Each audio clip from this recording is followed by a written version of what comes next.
भारतीय जनता पार्टीचे प्रख्यात नेते कारंजा मानोरा मतदारसंघाच्या विकासाचे महामेरू विद्यमान आमदार राजेंद्र पाटणी यांचे दीर्घ आजाराने मुंबई येथे दिनांक 23 फेब्रुवारी रोजी निधन झालं। पाटणी यांच्या निधनामुळे भारतीय जनता पार्टी तसेच वाशिम जिल्ह्यावरती शोककळा पसरलेली आहे। गेल्या काही वर्षांपासून ते दुर्धर आजारांशी झुंज देत होते।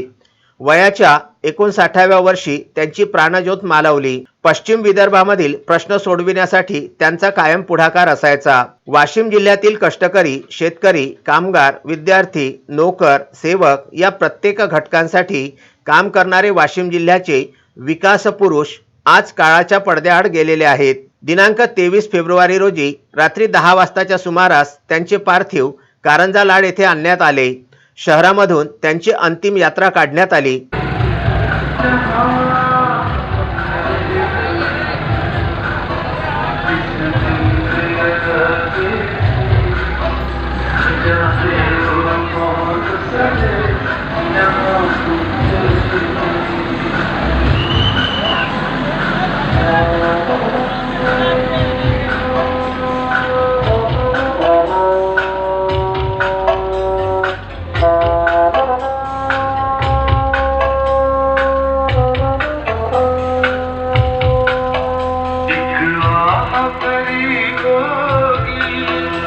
हमने न सुनी होगी जाते जाते।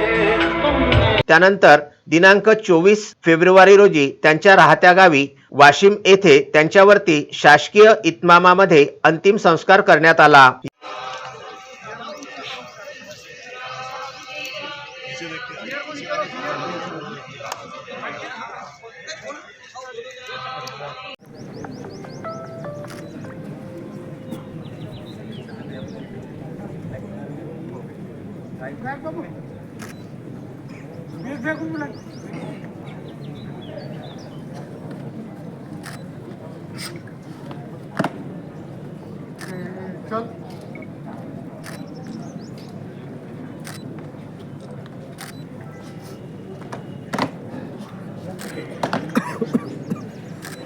यावेळी वाशिम जिल्ह्यातीलच नव्हे तर संपूर्ण महाराष्ट्रातील अनेक दिग्गज नेत्यांनी स्वर्गीय आमदार राजेंद्र पाटणी यांना साश्रू नयनांनी श्रद्धांजली अर्पण केली। अक्षय लोटे, विदर्भ न्यूज, वाशिम।